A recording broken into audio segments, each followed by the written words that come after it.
शिखर बँक घोटाळा प्रकरणी अजित पवारांच्या अडचणीत वाढ होण्याची शक्यता, अतिरिक्त क्लोजर रिपोर्टवर अण्णा हजारेंचा आक्षेप, हजारे दाखल करणार निषेध याचिका.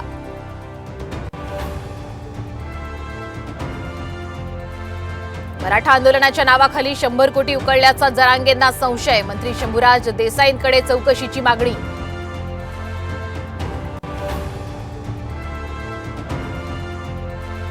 एनडीए सरकारचा पहिला विस्तार सप्टेंबरमध्ये, अजित पवारांच्या राष्ट्रवादीसह शिंदे सेनेला कॅबिनेट. मित्रपक्षांची नाराजी दूर करण्याचा प्रयत्न, साम टीव्हीला सूत्रांची माहिती. आज भाजपच्या मराठा आमदारांची बैठक, दिवसभर मंथन चिंतन आणि बैठकांचाही जोर, सूत्रांची माहिती.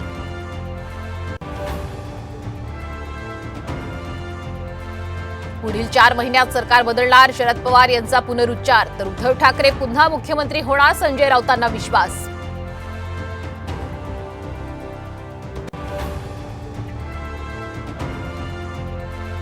आणि फ्रान्समध्ये सापडली शिवरायांची बखर, मोडी लिपीतल्या बखरीत महाराजांची संपूर्ण कारकीर्द.